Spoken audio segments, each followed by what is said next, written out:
Спасибо большое. Здравствуйте, уважаемые представители средств массовой информации. Мы бы хотели сегодня на нашей пресс-конференции озвучить некоторые наши нововведения, которые в рамках утвержденного Кабинета министров программ действий были реализованы. В настоящее время, с 12 июля 2023 года, постановлением Кабинета министров номер 349 были внесены изменения в постановление Кабинета министров 689, которое касается правил регистрации, процедур регистрации иностранных граждан и лиц без гражданства на территории Кыргызской Республики. В частности, запущена у нас единая система учета внешней миграции. Это автоматизированная информационная система, которая интегрирована с более 5 министерствами, административными ведомствами, в том числе Госкомитет национальной безопасности, Министерство цифрового развития, Министерство иностранных дел, Министерство труда и соцразвития и Погранслужба Госкомитета национальной безопасности. В этой части хотелось бы, какие вообще нововведения были приняты данным постановлением Кабинета министров отметить.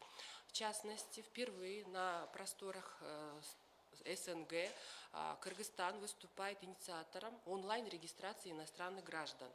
То есть, получается, иностранные граждане при въезде на территорию Кыргызской Республики подлежат процедурам обязательной регистрации, согласно утвержденного постановления и перечня Кабинета министров номер 689. Если мы будем рассматривать в разрезе государств, то это Российская Федерация по истечении, граждане Российской Федерации по истечении 30 календарных дней обязаны пройти процедуру регистрации в уполномоченных госорганах Кыргызской Республики. В данном случае уполномоченным государственным органом в сфере регистрации иностранных граждан определен Департамент регистрации населения при Министерстве цифрового развития. При департаменте функционирует Центр обслуживания населения и межрегиональные отделы. Центр обслуживания населения – это на территории нашей Кыргызской Республики их количество составляет более 35, и межрегиональный отдел регистрации населения, их количество составляет более 52 структурных подразделений. В их функции входит до настоящего дня процедура по офлайн регистрации иностранных граждан. Это иностранные граждане совместно с принимающей стороной обязаны присутствовать при регистрации. Одновременно с этой системой СУВМ, то есть единая система учета внутренней миграции, запускается такой модуль, как онлайн-регистрация иностранных граждан, как зарегистрироваться иностранцу онлайн в Кыргызской Республике.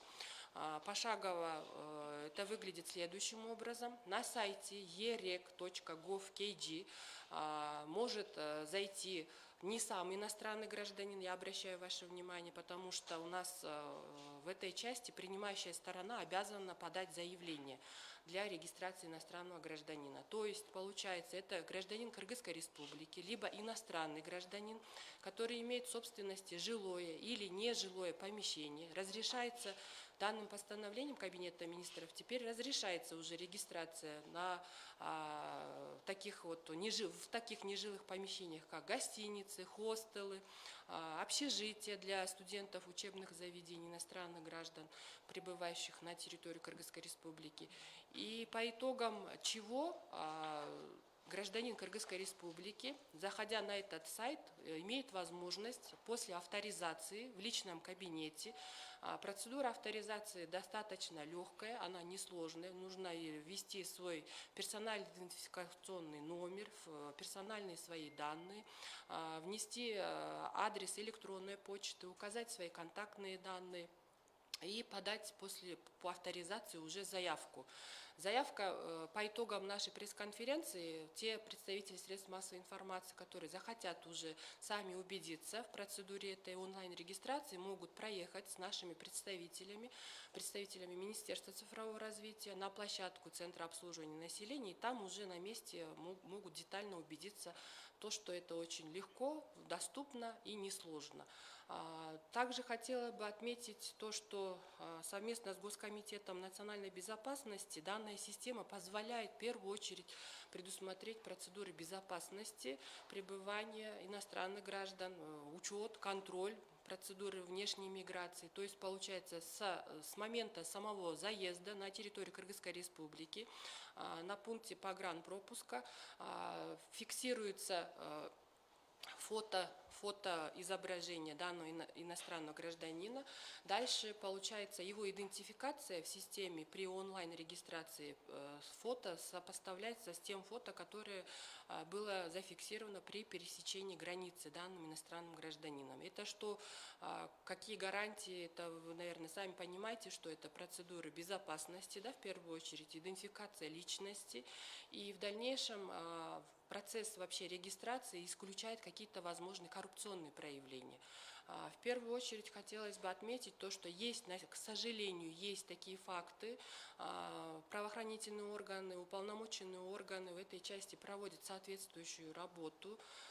Есть, к примеру, наши такие вот нерадивые сограждане, граждане Кыргызской Республики, которые на коммерческую основу поставили процедуру регистрации иностранных граждан. То есть они широко рекламируют в соцсетях, где-то размещают объявления. Я бы призвала иностранных граждан, пользуясь случаем, не поддаваться такого рода провокациям, ввиду того, что государственный уполномоченный орган в сфере регистрации населения никакого отношения к этим гражданам не имеет.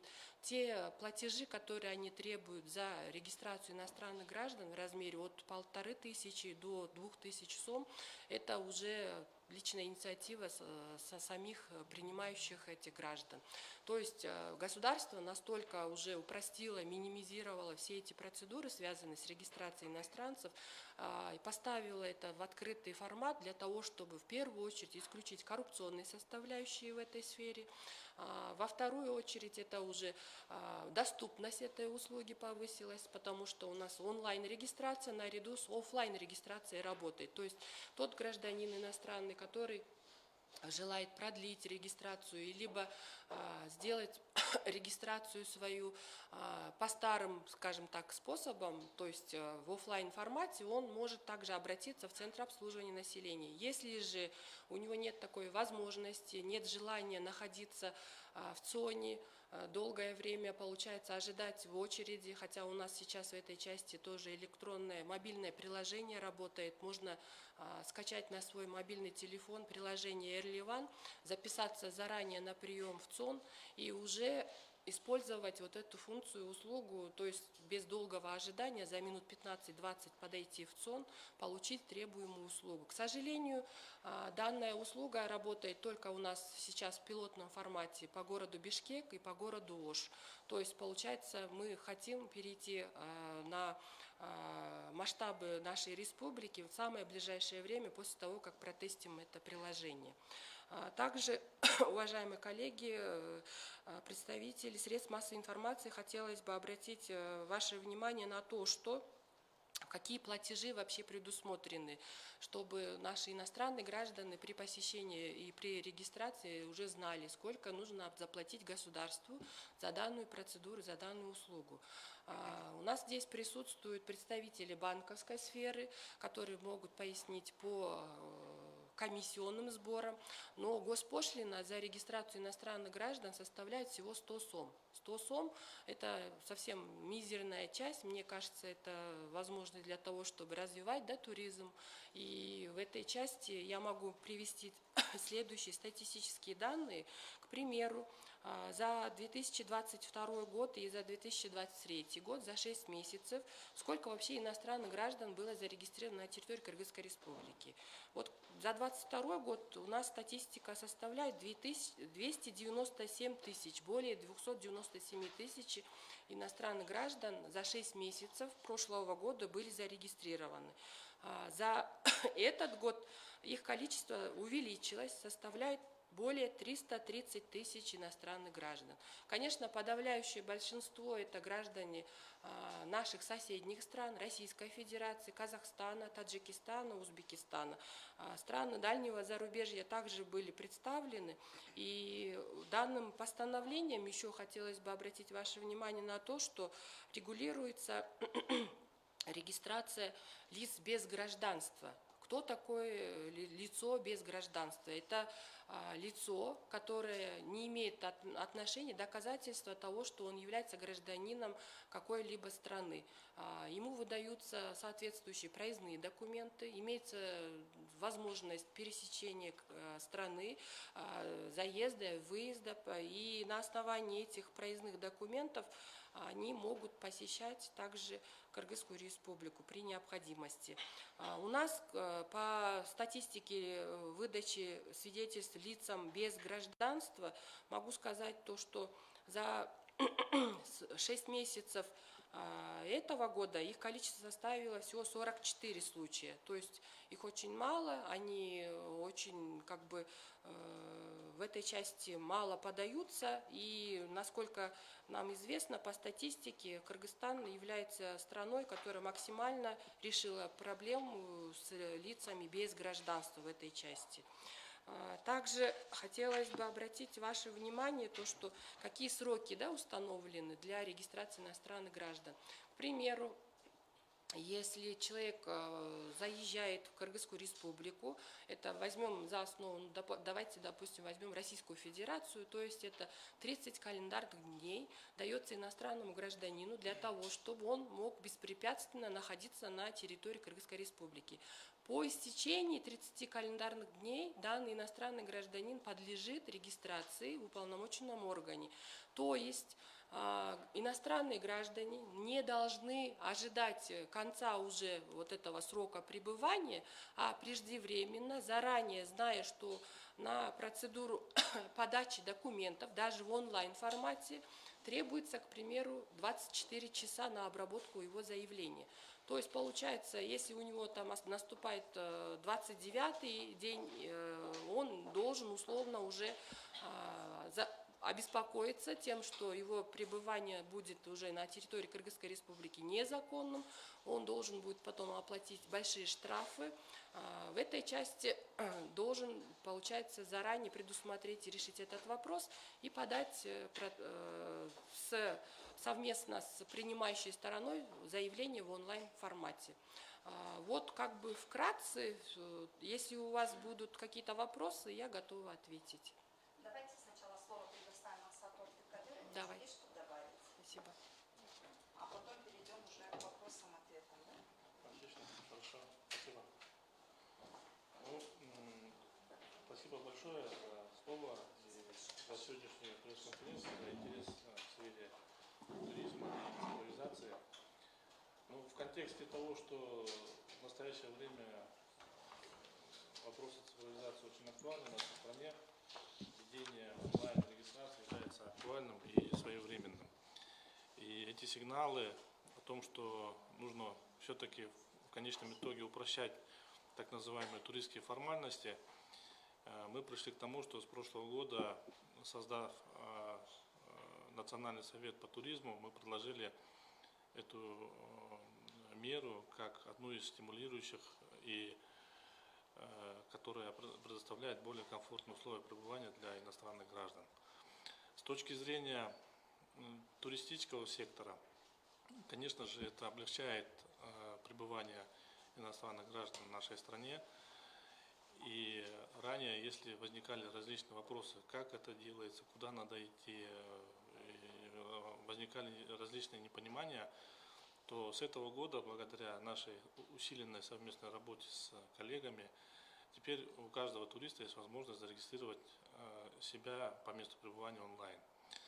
Это делается довольно легко, просто, очень прозрачный, легкий способ подачи заявления. Это через ЕРЕК портал, и когда подаются документы, обычный паспорт гражданина, удостоверяющий личность владельца средства размещения, и насколько я знаю, срок рассмотрения он очень короткий. Далее мы тем самым, на наш взгляд, решается множество вопросов. Во-первых, это и прозрачность, во-вторых, мы будем иметь более понятную статистику и учет этих самых граждан не только по хронометражу их пребывания, но и по локализации, где именно они пребывают, сколько они там находятся и так далее. То есть какие-то первичные анкетные данные, которые собираются, и у нас будет более понятная информация о предпочтениях туриста, об его, ну, так называемый портрет туриста, который мы составляем, когда люди прибывают в нашу страну. В контексте того, что в 2012 году мы приняли закон о безвизовом режиме, тем самым мы внесли изменения в закон о внешней миграции, но уже прошло более 10 лет, мы упрощаем процедуры, однако люди, прибывающие без визы, но потом, которые должны были своими ногами идти в центр обслуживания населения, как бы немножко разбавляла картину того, что мы упрощаем эти туристские формальности. И мы приходим к тому, что в последующем нам бы хотелось, чтобы более понятные цифровые решения присутствовали в туристических формальностях. И помимо самой регистрации, также с нашей стороны, со стороны туристического сообщества, были предложены ряд мер, которые бы, на наш взгляд, облегчили пребывание туристов. В том числе сейчас идет проработка, но это не тема сегодняшней конференции, но вопрос о том, что граждане смогут получать онлайн, подавать заявку на получение пограничных пропусков в пограничные зоны. То есть это последовательная работа, когда мы сперва объявляем, что Кыргызстан – это открытая страна, в 2012 году провозглашаем безвизовый режим. На сегодняшний день, насколько я знаю, 92 страны могут там пребывать, граждане из 92 стран могут пребывать без виз. Но есть определенные страны, на которых режим регистрации должен производиться в течение 30 дней, 60 дней, а некоторые страны есть и более короткий период. И среди этих стран есть и наши соседние республики, и количество прибывающих из этих стран людей очень большое. Помимо этих вопросов, вот я уже упомянул о том, что у нас будет более понятная, прозрачная статистика. Это не только с точки зрения туристического сектора, потому что в основном наши соседи, туристы прибывают в нашу страну преимущественно не в организованном секторе, то есть это люди, которые совершают индивидуальные путешествия, поэтому мы думаем и верим в то, что, во-первых, мы сможем уже более понятно знать, из каких стран, где останавливаются, какой период их пребывания. Далее мы сможем уже считать, ну, последовательно, это как мультипликативный эффект, в каком районе, какие налоговые сборы и так далее, и так далее. То есть сама по себе одна процедура, которая упрощается сейчас, она за собой тянет множество других, которые стимулируют нашу туристическую деятельность и другие ведомственные статистические данные. Мы, вот я уже упомянул о том, что предлагаем цифровые решения внедрить в туристический сектор, и одним из следующим этапом мы думаем, что с коллегами мы еще поработаем. На сегодняшний день имеется пилотный режим подачи межведомственного согласования между самими ведомствами. Ну, это очень сложный процесс. Я, пользуясь случаем, хотел бы поблагодарить и Министерство цифрового развития, и наши компетентные органы за то, что своевременно было оказано нам содействие, и очень быстро они смогли решить внутренние документы. Но это связано прежде всего с безопасностью, надо это тоже понимать. И совсем все упрощать, убирать, тут как бы об этом речь не стоит. Вот. И там было слаженное взаимодействие между системами различных ведомств. Ну, надо отдать должное, что это происходит довольно быстро, по нашим меркам. Вот. И в последующем мы думаем, что различные другие меры, которые будут предлагаться со стороны турсообщества, они будут внедряться уже в рабочем порядке. Если будут вопросы, я тоже готов ответить. Спасибо. Айтып коелу, конечно.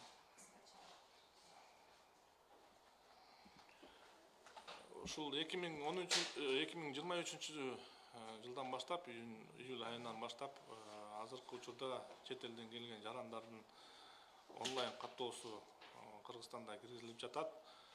Бул мераны биз 2022 жылдан бери эле айтып жүргөнбүз. Анан азыркы учурда санариптештирүү процесстерин эске алуу менен бул өтө актуалдуу кадам деп эсептейбиз. Себеби чет элден келген туристтердин саны жылдан жылга көбөйүп жатат. Анан алардын кээ бирлери өз индивидуалдык турлары менен Кыргызстанга келишет. Келгенден кийин ушул чет элдик миграция мыйзамына ылайык алар каттоодон өтүш керек да.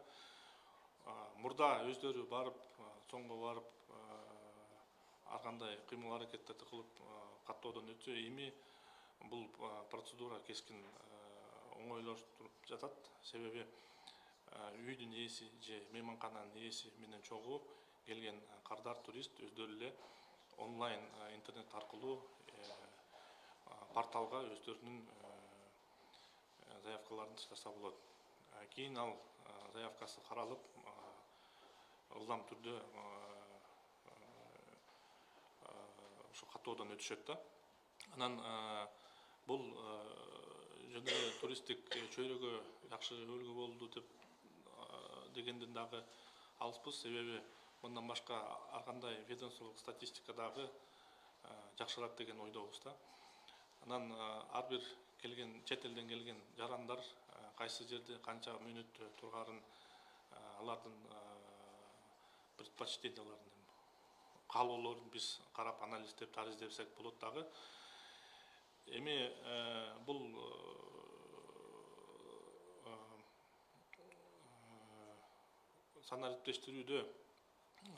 санариптештирүүнүн жакшы бир мисалы болуп саналат деген ойдобуз. Кийинки учурда ушул приграничный территорияга келген туристтер, жарандардын дагы каттоосун биз ушул ыкма менен дагы колдонобуз деген ойдобуз. Кийин пландаштырып атабыз дагы. Ошол анан биздин коллегаларыбызга чоң ыраазычылык билдирип кетким келет. Себеби бул ар кандай инструкциялар менен өкмөттүн токтомдоруна дагы тиешелүү өзгөрүүлөрдү киргизүү процедуралары болуп өттү. Бул чоң иш болуп өттү да, 1 жылдан ашык.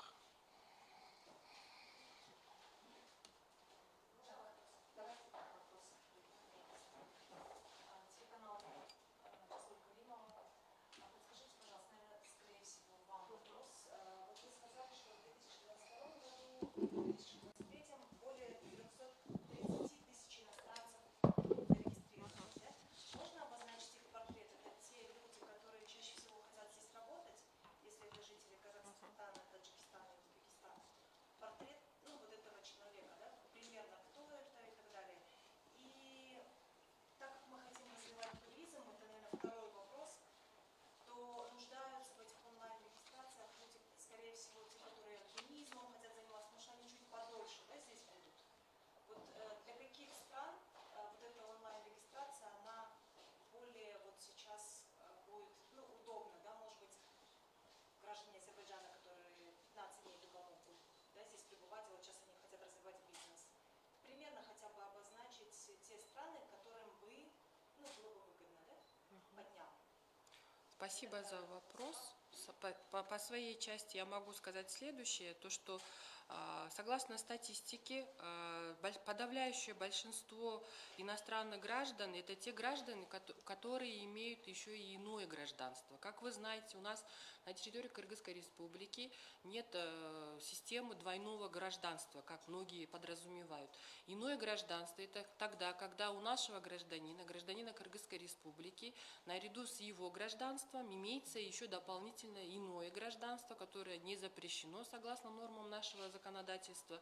Это, возможно, граждане Российской Федерации, Казахстана, Узбекистана, но при этом, вернее, я немножко оговорилась, Казахстан и Узбекистан, приграничные наши государства, они не могут одновременно иметь и гражданство Кыргызской Республики, и гражданство приграничных с нами государств. Это Казахстан, Узбекистан, Таджикистан и Китайская Народная Республика.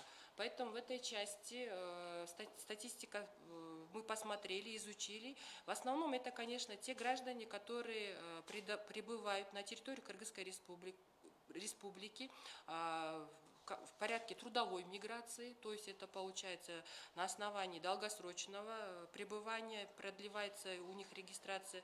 Также имеется очень много случаев, когда граждане иностранных государств задействованы в каких-то учебных процессах, это студенты учебных заведений. Вы знаете, в этой части тоже у нас большое количество составляет. В этой части еще могу сказать следующее, что это страны дальнего зарубежья представлены, туристические визы, да, посещают. И помимо этого еще студенты, выходцы Индийской республики, плюс еще Пакистана, который обучается в медицинских учебных заведениях, подавляющее большинство составляет. Это вот ответ на ваш вопрос по моей части. Вы, наверное, по своей? Дополню, да. Да.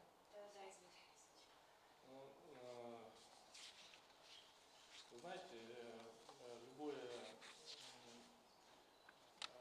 действие, которое направлено на упрощение туристских формальностей, в целом очень благоприятно сказывается на туристической конъюнктуре в нашем регионе. Я в начале своего вступительного слова говорил о том, что мы одними из первых в Центральноазиатском регионе внедрили закон о безвизовом режиме. Наши шаги в дальнейшем последовательно идут и в плане цифровизации. Любая реформа, которая облегчает пребывание для туристов, имеется в виду, за собой тянет положительные моменты. Это в том числе, вот, опять-таки, улучшение статистических данных и так далее, и так далее. Сейчас коллеги перечислили страны, для которых, возможно, это нововведение будет более оптимальным и понятным. Но статистика очень простая, и у нас есть цифры пограничной службы по прибытиям за первое полугодие этого года.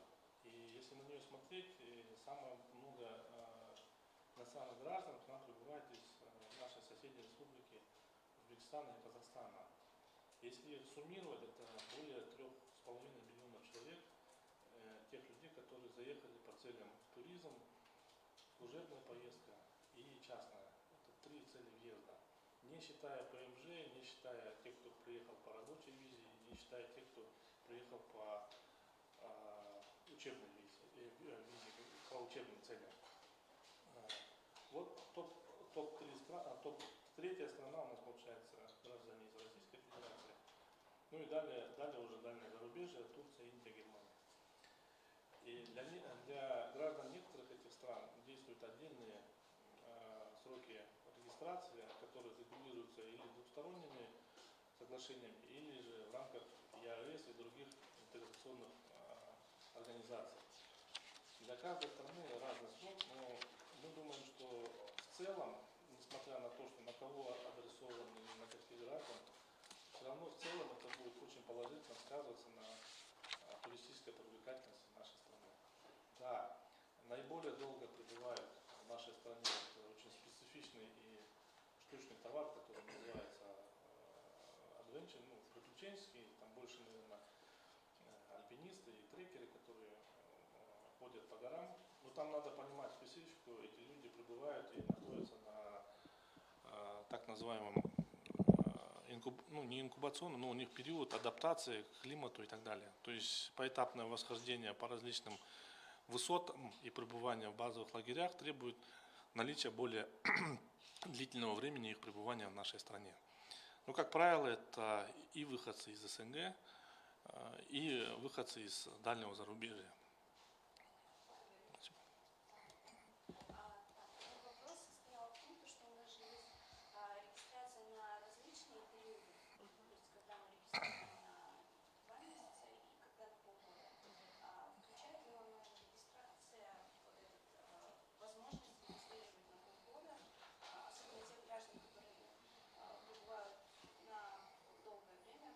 И второй вопрос, когда завершится пилотный проект и он начнет работать в таких туристических городах, как Чолпан-Ата, Балчи у нас в последнее время тоже выбивает. Пилотный проект какой вы имеете в виду? Ну, Пилотный проект какой? говорили, что сейчас пока доступна онлайн-регистрация. Нет, это, получается, я говорила про систему электронной очереди. Мобильное приложение в пилотном формате функционирует.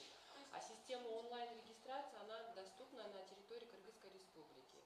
Все отлично. В боевом режиме. Да. По вашему вопросу могу сказать следующее. То, что сроки регистрации для граждан, прибывающих на территорию Кыргызской Республики на основании визы, регистрация продлевается на срок действия визы. Если мы возьмем, опять же, представителей Казахстана, Российской Федерации, Азербайджанской Республики и так далее, то есть согласно 689 постановления правительства Кабинета министров есть утвержден перечень иностранных государств с указанием сроков. Вот если наши иностранные граждане планируют пребывать на территории Кыргызской Республики свыше определенного периода, они могут ежегодно приходить и по истечении определенного срока продлевать свою регистрацию. То есть не обязательно пересекать для этого границу через каждые, допустим, 6 месяцев. Просто заранее, до окончания срока регистрации, гражданин Казахстана или Российской Федерации должен подойти, продлить свою регистрацию, либо подать онлайн-заявку для того, чтобы продлить свою регистрацию. Но опять же, я обращаю ваше внимание на то, что регистрация, она истекает на последний вот этот день определенный, допустим, если это 6 месяцев, то есть туристы наши или иностранные граждане, которые планируют дальнейшее пребывание на территории нашего государства, обязаны заблаговременно подать эти заявления, чтобы у уполномоченного органа была возможность обработать это заявление и уже получить регистрационный талон. Спасибо большое. Коллеги, еще есть вопросы? Я могу это дополнить.